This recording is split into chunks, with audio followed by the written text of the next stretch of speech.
ஒரு ஒரு கேனப்பையன் வந்து என்கிட்ட கேட்குறான், நீ பராசக்தி படத்தை ரிவ்யூ பண்ணுற, சல்லியர்கள் படத்தை பற்றி நீ பேசினா, டேய் குருட்டு கபோதி, எத்தனை வாட்டரா பேசுறது? சல்லியர் படத்தை பற்றி ஃபஸ்ட்டு ரிவ்யூ போட்டது நான் தான்.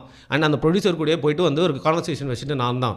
அதற்கு மேலே அந்த சல்லியர் படத்தை 3 மாதத்துக்கு முன்னாடியே போயிட்டு ஒரு ஸ்பெஷல் ஷோவில் பார்த்துட்டு வந்துட்டு எப்போயோ ரிவ்யூ பண்ணோம் அப்படின்னு சொல்லிட்டு, அதையும் தாண்டி இன்னும் அந்த படத்துக்கு தேவையான என்ன வேணால் நாங்கள் வந்து பண்ணுவோம். அதெல்லாம் நீ பார்க்காம நீ எப்படி இந்த படத்தை போய் பார்க்கலாம்? இந்த பராசக்தி படத்தை கூட வந்து பார்த்துட்டு எந்த அளவுக்கு போட்டு அடித்து கிழிச்சு வச்சுங்க ரிவ்யூவில் போய் பாரு. அதனால் எங்களோட ரோலை எப்படி பண்ணணும்னு சொல்லிட்டு பல வருஷமாக ப்ராக்டிஸ் பண்ணிவிட்டு இந்த தொழிலே நாங்கள் ப்ரொஃபஷனலாக இருக்கோம். அதனால் நீ ஒன்றும் எங்களுக்கு சொல்லிக் கொடுக்க தேவையில்ல. தொடர்ந்து என்னென்ன பண்ணணுமோ வந்து மனசாட்சிக்கு விரோதெல்லாம் பண்ணிகிட்ருக்கோம். இது மாதிரி பல லட்சம் வாங்கிட்டு பின்னாடி டீலிங்கை போட்டுட்டு சுகபோகமாக வாழ்ந்துட்டு, ஏடா நீங்கள் சம்பாதிக்கலாம், ஒன்றும் தப்புலாம் இல்லைன்னு சொல்ல, நான் தான் சம்பாதிக்கிறேன், என்ன சர்வீஸ்க்காக வந்து பண்ணிட்டுருக்கேன் நான்.